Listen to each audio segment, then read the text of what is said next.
Hey there, welcome to Pop Culture Cupid. I'm Alison, love coach, here to help you single people find your way back to love. And I'm Michal, I'm a single life coach. I help singles embrace themselves and their singleness, as well as develop a healthy self-relationship. In this podcast, we will look at how pop culture impacts romance, dating, and your love life. And each week we'll shoot another arrow through another pop culture delusion. I thought we weren't going to do the whole cheesy thing. And then burst into smithereens. Oh my god, dude, that's so cringe. Sorry, it's in the intro now. If you make it through the chaos and you enjoy what you hear, please leave a comment, like, subscribe, and go to all the social media. At Pop Culture Cupid on TikTok, Instagram, and YouTube. Enjoy! Hello. Hello again. It's been so long. Oh my god, I've missed you so much. I know. It's been minutes. Let's not let this happen again. I know, it's too long. Oh, It's too long. I know. I mean, Really, we say really. this, but it is tough to kind of talk to the people you care about often. And we've gotten into a nice, like, little strange rhythm because we've actually never seen each other in real life, know. but we do. It's we end so up kind of crazy. talking regularly. I mean, it's not. I think I talk to you more regularly than some of my friends that live close by. I know, same here. That's really crazy. I never thought of it, but it's true. Yeah. Like, yeah, we talk because we talk every week, and we talk a lot, and We it's talk- like it's yeah. more than but good. And we Fun. we And talk every hopefully other week. Yeah, and hopefully soon we Yeah. actually get to see each other finally. Like I was supposed to be coming like already twice, and twice my flights got cancelled, but I'm determined, so we'll find a way to make it happen. We will. Hopefully in a time where we will have moved out of this small place and we have an extra room for you guys. Oh, that would be nice. It would be nice. Zev is also dying to meet you as well. He likes to meet new people in general. He likes, talking. He's a good conversationalist. He's like just that kind of person. He likes the attention. So, yeah, he's like, he was already making plans and it was like so cute. I'm like, oh. I mean, I saw him but- once. I saw him once on video. It's funny. JT also wants to meet the people in my life, but he's funny. He's so weird with new people. And we can talk about our first date, and we were talking. So I was with my parents like the first couple of days of this week, and we were talking about JT and things like that, and my dad was saying, I'm so happy that JT is enjoying all of this, because the first time we met, I didn't really think that he'd be enjoying these things, and I was just kind of putting him on this weird pedestal of guy that just doesn't watch TV, etc., and like doesn't enjoy sports and things like that. And I said, JT makes the weirdest first impression because he puts so much pressure on himself that he wants to impress. And he was like, was he like that on your first date? And I said, no, not at all, and which is good, because if he had been that way on our first date, I don't know that I would have wanted to continue with him. We can talk about our first dates. Aren't everything. We will. I could do that today. Interesting. But I mean, I agree with the fact that first impressions aren't everything, but I've observed JT with like my side of the relationship, so my family and my friends and things like that. Yeah. And it takes like 3 to 5 times of seeing him for him to just start being himself, Yeah.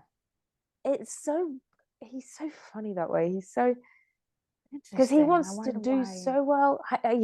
I mean, you could dive deep into his mother and his ex, and but I think different people react different ways. Like Zev is like the complete opposite. He's like a natural. He's like such a he's so good with people. Like he's a good what's the word I always use for him?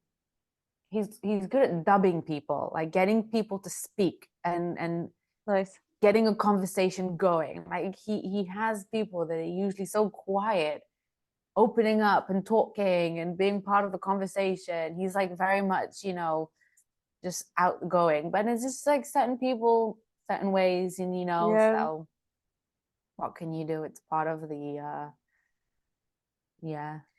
And I mean, this is a good, I mean, you said it, and I think we should say it again and again. First impressions are not everything. And I find no, they're not. Usually you need a good 2 or 3 dates before you kind of figure somebody out. Because yeah, if you get a good first impression, then it's encouraging, but it doesn't mean that it's a winning person. You know, you can say, okay, just continue. But if you get a bad first impression, you know, you want to take into consideration that this person is probably nervous. You know, it's not a natural going on a date is not a natural situation. You know, now that JT and I have been together for nearly a year now, we were talking about it, like, we don't really go on dates at all. We'll go out for a meal, we'll go see a film, we'll spend time together. But a date is so different. And I don't really miss it, to be honest, because we have such a good relationship of, you know, spending time with each other. But the whole kind of constructing something and making a big deal about what we choose and blah blah blah, I don't really miss it. Oh God, no, that pressure makes us say and do stupid things, and then, you know, people judge us on, like, I feel like it's that moment where everything's hanging on what I do and say right now. And if I'm not on my A game, then I could lose this person and I have to go on another first date. And it's like, there's this whole pressure around it. Yeah. And just that makes us say and do stupid things.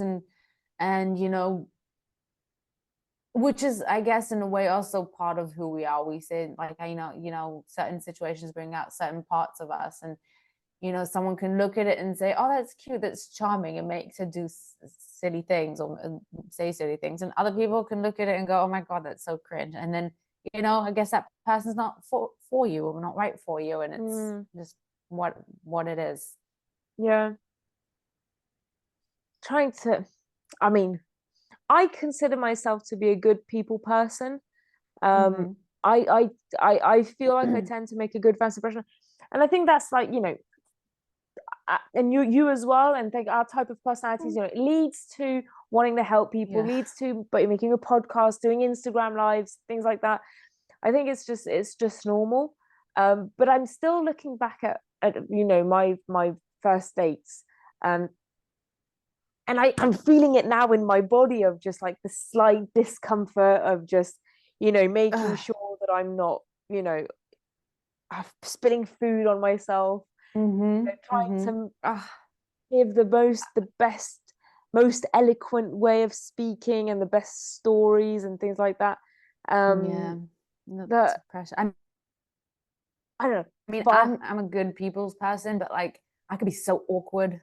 Like I just say this like the stupidest thing sometimes. I'm like, I can be so tactless. It's like, you know, it's like we all have that side of us, I think. And, you know, something really stupid, but like farting on a first date. Farting on any date, it's like, you know? I mean, now JT and I fart in front of each other, but once at the beginning of when you're courting each other, you don't want to be farting in front of each other. No, farting, you know, burping, any kind, which is crazy because it's such a natural thing that you can't control, really. But you know, it's like don't breathe. So my cousin's girlfriend, but we just over Christmas, I'm now thinking we had the weirdest conversations. But anyway, my cousin's girlfriend, she said, I farted in front of him on the first date because I will not live with somebody who judges me for flatulence. And I was like, I mean, great. Hey, maybe he found that charming. I mean, look, it's not the what, it's the how. It's, you know, sometimes you just can't control it. But I'm like, if you're gonna do it obnoxiously, like if you're gonna like, I don't know, just let it rip like that, on the first date when you don't know the person, it's a bit weird. It's like off-putting. But if you're like, oh my God, oops, you know, it's like, what can you do about it? It's like, you know, make a joke out of it, and hopefully they have a sense of humor. Exactly. And everything around this, you know, it becomes,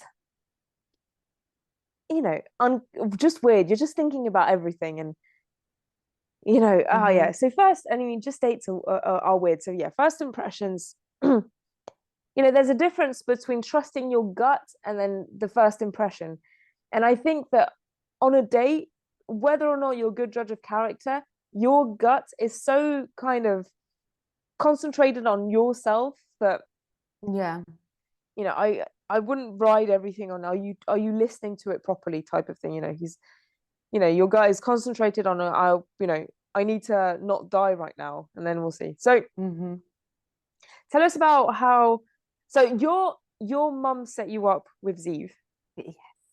Yeah. It's interesting story because he saw her a few years back, because she's known him for like 10 years or so.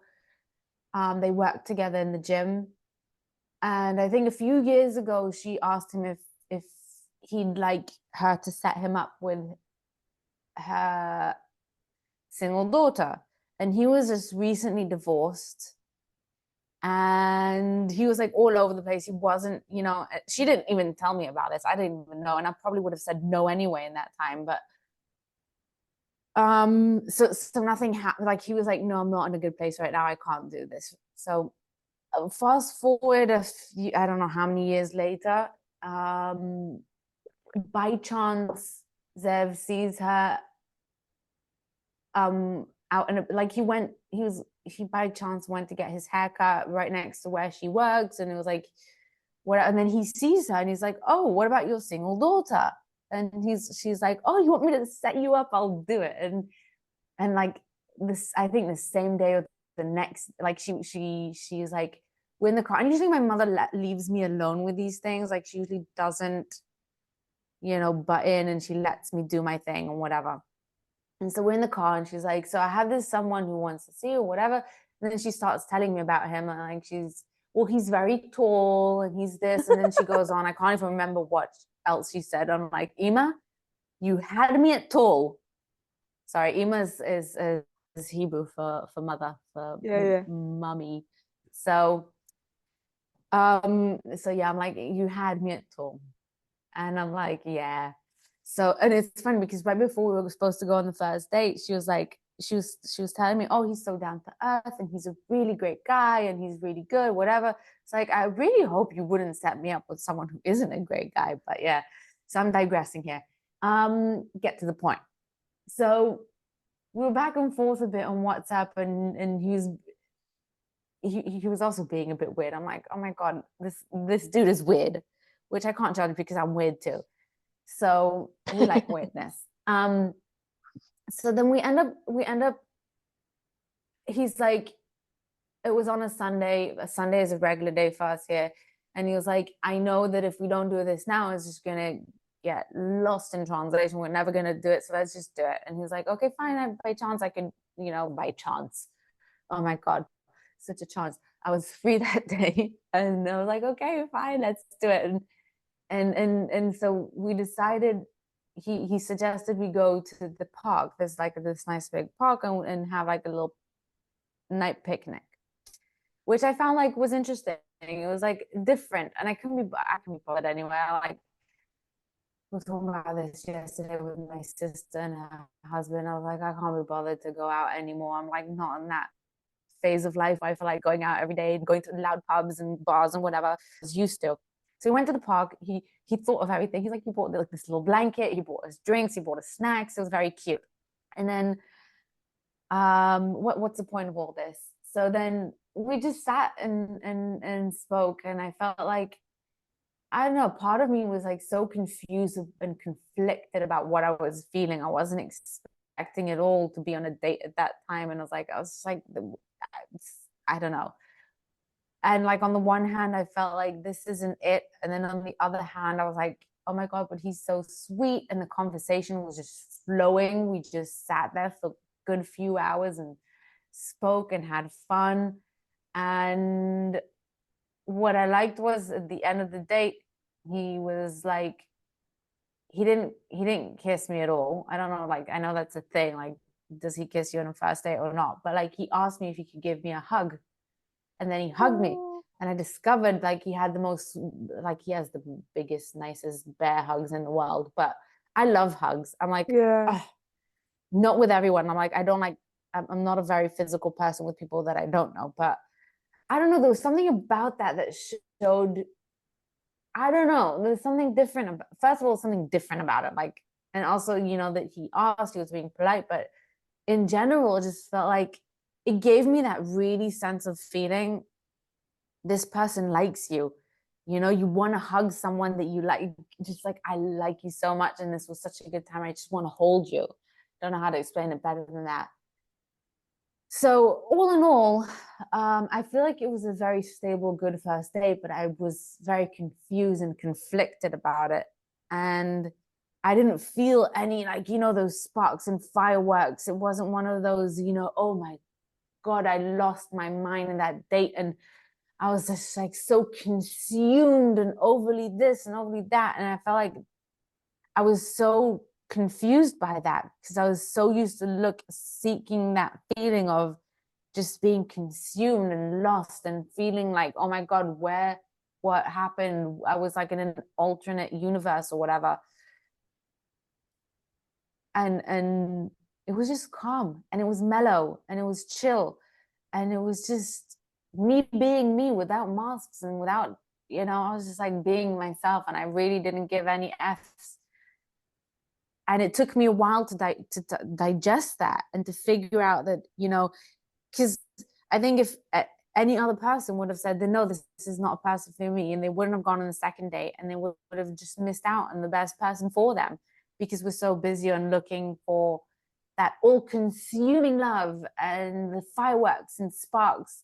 Well, we miss out on that, you know, calm, tranquil person who's just, you know, feels right, but you can't quite understand what's going on. It's just like, yeah. So that was so cute. Oh, thank you. It was cute, wasn't it? I don't know, it's just like, I felt like, yeah. I mean, you know, we talked about last time, I don't know if this will be last episode, but last time you and I talked, we talked about How I Met Your Mother, and how, you know, different things work differently if you like the person or not. But that was very cute. Yeah. And while you were talking, I was just like, would I trust my mother to set me up? And my knee-jerk reaction was, my mother would never set me up, and two, no, I would not trust her. But then you said something like, she wouldn't set me up with somebody who wasn't good. And that's so true. Like, you know, I cannot imagine my mother setting me up on a date with somebody like that she didn't know was a good guy. Yeah. And she's a good judge of character as well. So I trust her, and I know that she's very good with people. And so I know that if she set me up, then it means she really, like, you know, and because she left me alone so much, I knew that if she was saying something about it, then there must be something there. And it also helped me in a way, give him like the benefit of the doubt. Like, I feel like if it wasn't set up by my mother, then that also would have made me more quick to dismiss him, because he was like, he had that stamp of approval for my mother. So that gave me that extra, I don't know, something about it gave me that extra trust in him that because he's worth a chance. Because now thinking about my relationship with my family, I do not recommend, I'm just looking at myself on the camera and just slouching. Now we're all cozy and fun over here. I know. Chill vibes, yeah. I don't believe, you know, people say if he doesn't get along with my family, I can't be dating him. And I think that, you know, you need to be careful with that, because, you know, how much time do you actually spend with your family? If you're all the time with your family, then, you know, okay, But if you just Yeah. see them a few times a year, then you want to take that with a grain of salt. And so this being said, I take into account what my family thinks, but it's all, I also kind of, just take it with a grain of salt as well. But it's, ultimately, if my mother and father like really disapproved the guy I was dating, it would give me pause, because that they're not that type of people. So if and you get into a thing of just, they trust me and they've always let me do whatever I want, and sometimes it was good, sometimes it was bad, whatever, but they was they are the type of parents of just, she will make her own mistakes. So if they voiced disapproval, then I would take that into account. So yeah, so it's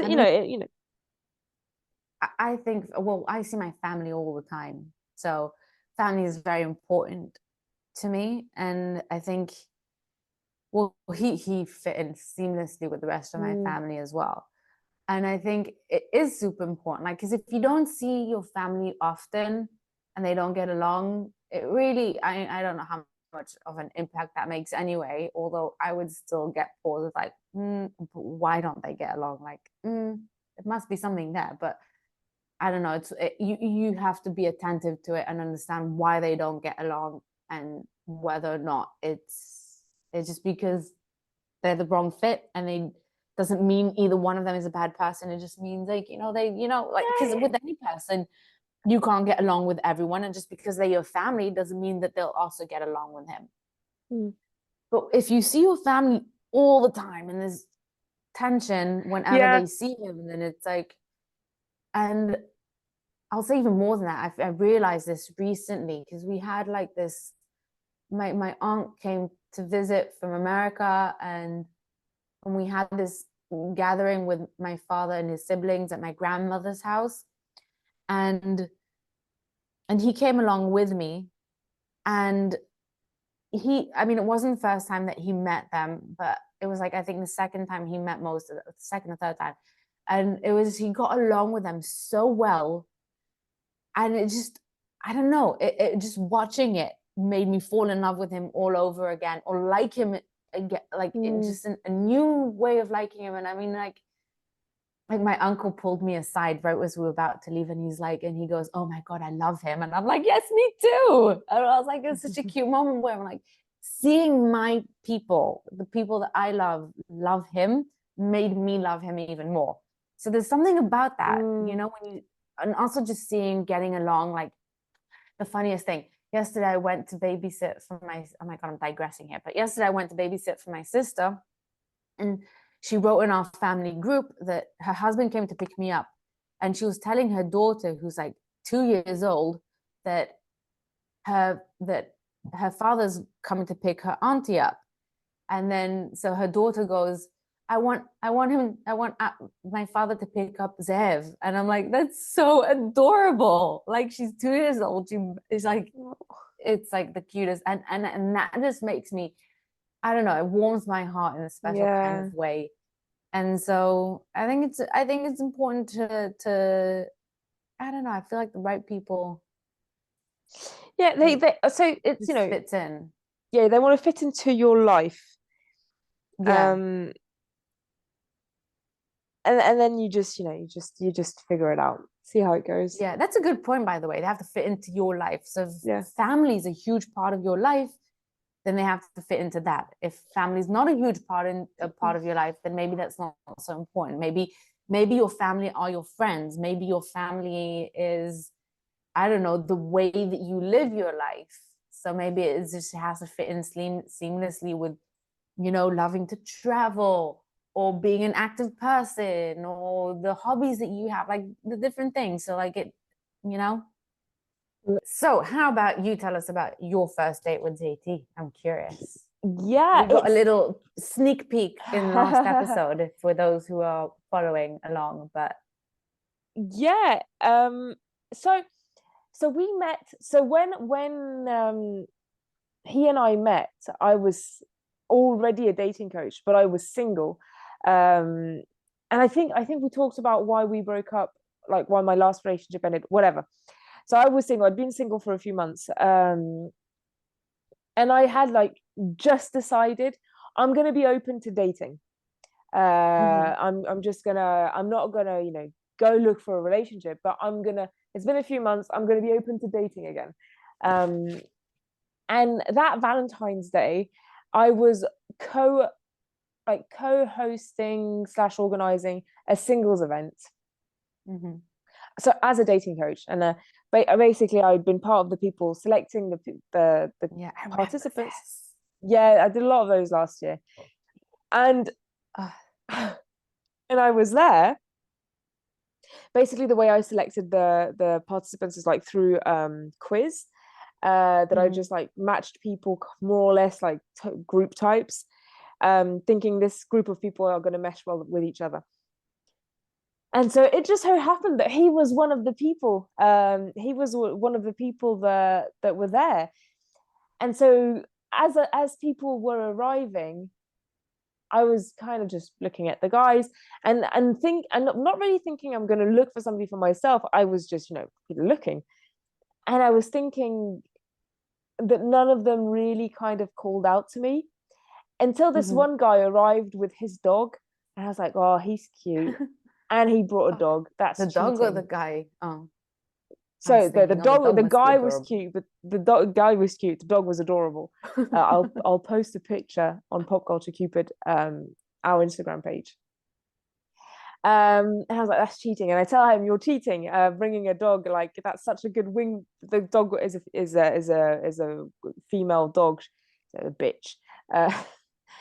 Wow. Actually, good wing winner. It's a good conversation starter. Exactly. And so anyway, so it is a spoiler alert, it's JT. No way. Oh my god. Oh my god.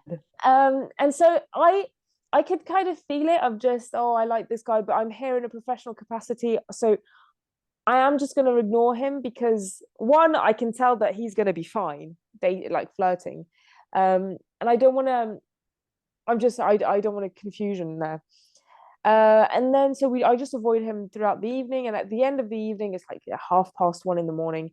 He and I end up talking, and we talk for like a couple of hours until like the bar closes, everybody's left, like more or less everybody's left, and he just leaves, and I'm just like, oh. But I'm also, you know, thinking I was there in a professional capacity. I did say that I wasn't on the market. Like I said, I was single, but not looking for relationships right now, because I was going through my own, and which it wasn't true, but I didn't want to, I don't know, something weird about, I'm a dating coach, but I'm single. I'm feeling conflicted about it. Like it was weird. Yeah. Even you're also though there in business, kind of. You're not, exactly, they're in business. Like it was just, it was feeling weird. But so he left, and I felt disappointed. And I was like, well, I mean, I wasn't sending the right signals. But the next day, not even the next day, I saw it the next day, but like that, as soon as he got home, he messaged me on Instagram. And I was like, oh wow. So he messaged me on Instagram, and he says, so I was a busy single person, as we both, you know, say we need to be busy. And he was a busy single person, and so he messaged me saying, like, oh, you know, the best part of my night was talking to you. I'm wondering if you're available to just go for a drink, you know, not in a dating capacity, but not in a professional one either. If you just want to go have a chat, I'd be happy to do that. And so I tell him I'm available. So this was Wednesday. Turns out I was available Thursday evening and Saturday evening, because I had an early train on Sunday, so I had nothing planned. And so he did everything. So he wasn't available, but he moved stuff around so that he could be available for me, which is green flag. I did not do that. And I don't recommend not moving stuff around. It's just that I wasn't happy to do that at that time, but he did, so that was great. Yeah, you don't have to flip over your whole world just to fit something in. If you can, then great. If you can't, then also good. Fine. Exactly. I mean, you know, if you can't wait a few days, then you know, whatever. Yeah. And so he does the thing of so that I said last episode, do you want to go for tea or a cocktail? And so it made me laugh. And so we end up going, I choose to go to a cocktail bar. And so he arrives late, but because of traffic and everything like that. And so which is fine, you know, he warned me like a couple of hours in advance, I'm going to be late. And I was like, okay, don't worry about it. You know, it's fine. And so we end up meeting up. The cocktail bar that we chose was just stupid noisy. And so we both tell each other we're not, you know, it's not very comfortable. You know, we want to talk, it's not very nice. So we walk around for a bit. We're not finding a nice place to go. And so he says, I know this cocktail bar, but on the other side of town. Do you want to go? And I said, yeah. So we go to his car. He drives me there. He takes me to, so he doesn't drink alcohol, but he doesn't tell me this. And I don't drink a lot of alcohol. I drink some, but not a lot. But I don't drink gin. I just don't like gin. And he takes me to a gin bar. Oh, fun. And I'm like, you don't like gin and tonic? I don't like gin and tonic. I'm not British enough that way. And neither of us kind of tell each other that he doesn't drink alcohol at all. I don't like gin. Yeah. So we find this is hilarious. We find ourselves in this situation of like, because we've been going around in circles, I think we're both at a point where we just want to be sitting down in a nice place and having a chat. And so he orders this non-alcoholic drink, kind of feigning, oh, I'm driving later because of stupid stigma around alcohol and not drinking alcohol. And I kind of tell the bar, the guy that I'm not a fan of gin. Like, what does he have that's a bit fruity? Anyway, very funny. We both realize that we don't really want to be in this gin bar, but we just want to be, you know, getting on with the date. And so, you know, we get our drinks, and at this point it's something like 9 p.m. We met up at 7. Yeah. And at this point it's 9 p.m. We should just have gone for a picnic at the local park. Oh, exactly. and so it's just, we talk and we talk and we talk. And then he says, like, is this a date? And I go, what do you mean, is this a date? And he says, well, because, you know, you're a dating coach and you was, you know, I didn't really know if you're interested. And so that's why I didn't really ask if you wanted to go on a date. I just asked if you wanted to go hang out and blah, blah, blah. I was like, yeah, I think it's a date. And he was like, oh, okay, well, I'm happy because I was hoping that it was a date. And we just talk and talk and we talk, and like, you know, it's 2 a.m, the bar's closing, so they're kicking us out. We don't really want to leave each other's company. So we he drives me all the way up to this place, like just over the city, like this kind of hill that we could just see the city lights. It was really nice. Wow. And we talked until something like 4 a.m. Wow. And at this point I'm just, you know, I go to bed early. I like going to bed early. It was like 4 a.m. I was dying. And I tell him, listen, I'm really enjoying my time here, but I've got to go home. Like I've just realized that it was 4 a.m. and it hit me like a ton of bricks. And they said suddenly the bubble bursts and you suddenly realize that, you know, that I have to wake up in 3 hours, you know. Yeah, plus nothing good ever happens after 2 a.m. Yes. Or 1 a.m. even. I'm like, no, I'm like, nothing good ever happens in the middle of the night or early hours of the morning. It's just like you make the worst decisions. Yeah. I agree. Unless you're on a great date and conversation is flowing and you just can't, you know, like a magnet, you just can't, you know, it's hard. And it's anyway, yeah, I agree. I mean, you know, you wanna get your beauty sleep. So he drives me home and we have a kiss. We talked about, you know, kissing and things, and it just kind of built up to it, and so we had a nice kiss. And after that we kind of just, you know, moved heaven and earth to spend more time together. So anything that kind of could have, you know, see each other just before, just after our activities. We did that, and so and then the rest is history. That's amazing. That's the thing, is that you just said, you moved heavens and earth and you move your stuff around. And like, I feel like a lot of times people say, that if someone wanted to be in your life, they'd find a way. But then there's other people that say, life gets in the way, and there's things that goes on and doesn't always work out. But that's exactly the thing, is that there's always going to be something, and life is always going to happen, and there's always going to be something in the way. And, no one expects you to just, from one day to the next, to suddenly have a free schedule to fit them into. But it takes time, and you find you gradually find the ways to fit them in. But you're always going to have to move things around and make it work somehow, and that's okay. It's part of being in a relationship and adulthood, being a human. I completely agree with that. And it's so if they are not, you want to have a happy middle of, he moved stuff around on his side twice, so it was only fair for me to do the same.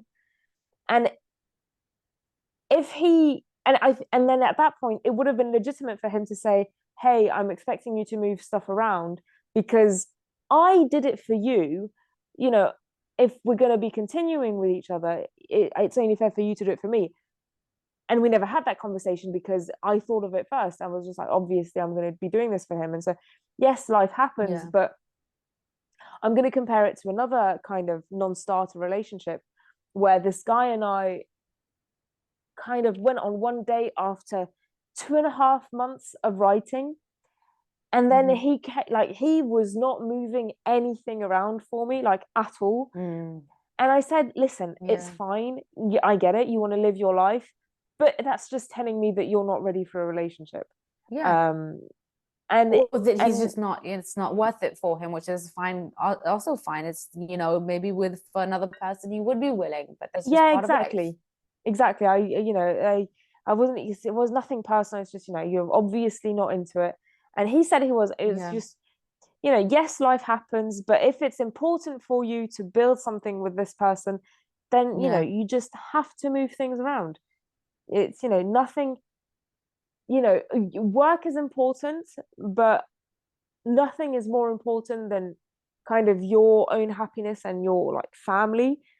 And when you're in an early relationship, if you're getting the right signals from the other person, then you need to start prioritizing them and the potential relationship and things like that. But you need to be receiving the right signals. And obviously with JT, I was receiving the right signals.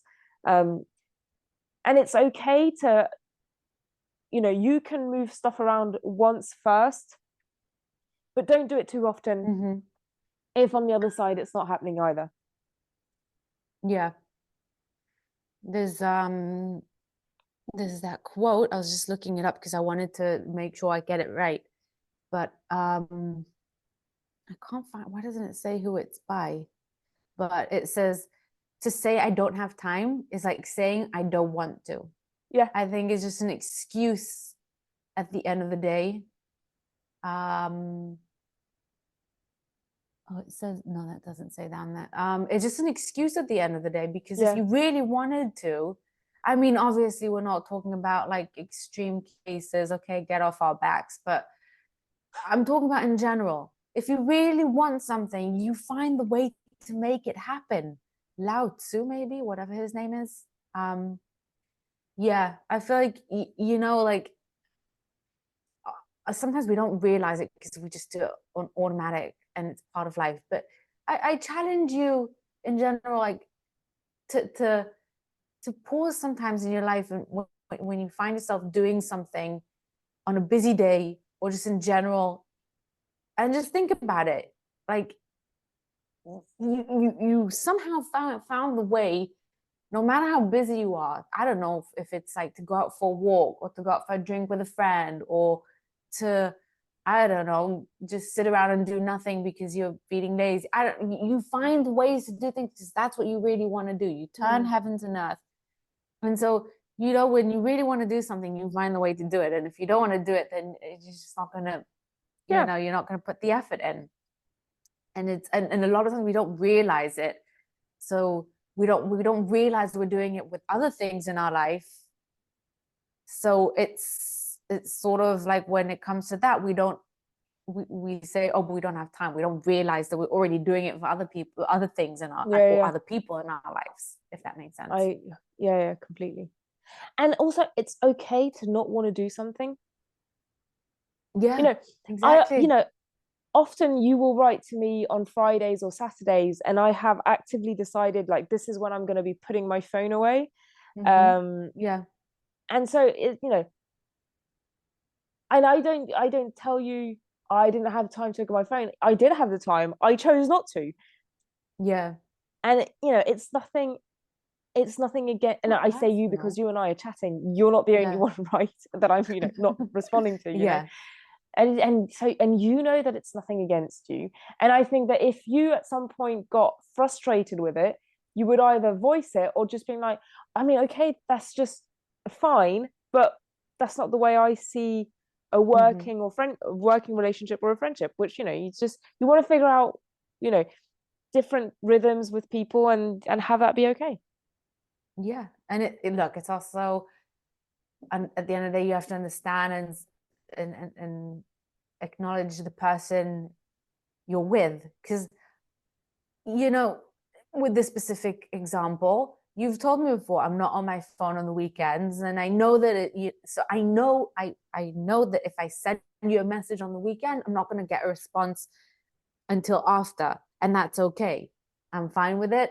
It's just part of it. And if you're going to get upset at it, then that's your problem. Or I have a friend she's so messy and all over the place, and she's like, to get upset at her for being forgetful or for just being so bad at responding, then it's just a dead end, because this is who she is. So you either love her the way she is or you don't, and then you move on, and that's fine.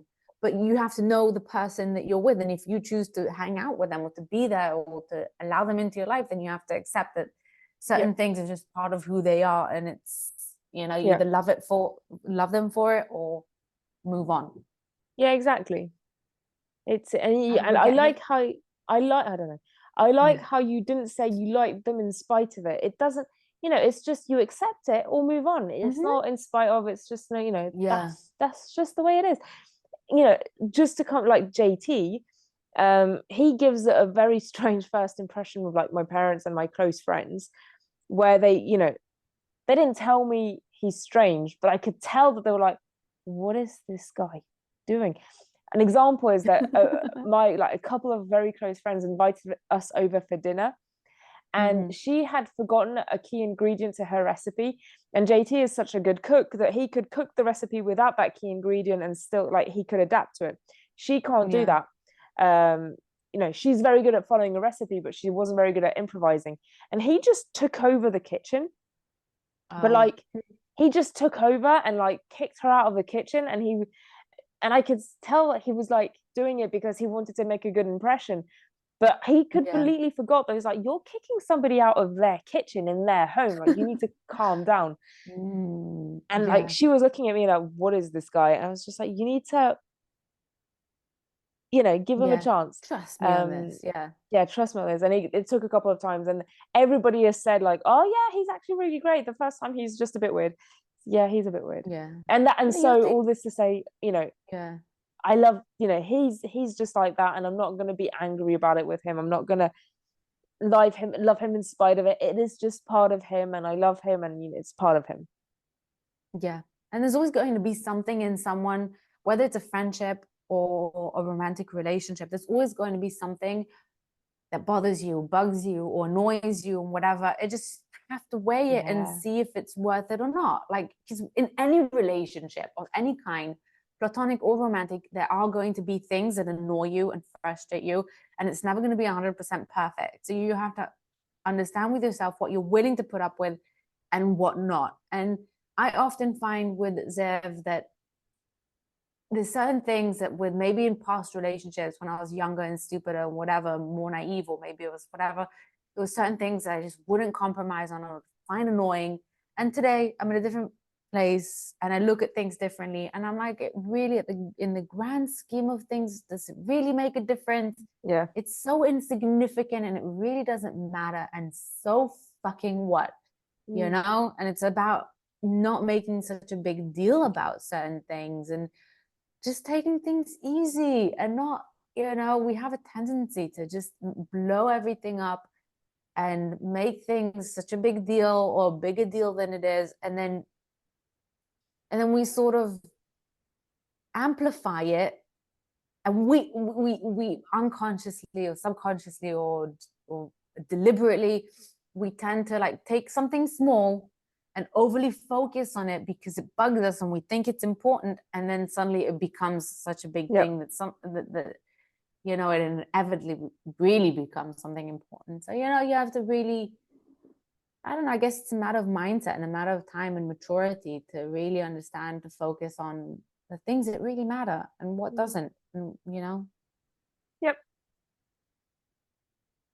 Yeah. Tell us about oh god, what did you no go. Oh, I was just gonna say one last thing. I really like what you said about giving someone a chance. It's like, you know, also with Zev and I, like at first I was like so skeptical and I wasn't sure what to feel, and you know, we tend to not want to give things chances these days. We want it now or not at all, and we want that, you know, like I said before, the fireworks and the sparks and whatever. Right now, the butterflies, or it's not that.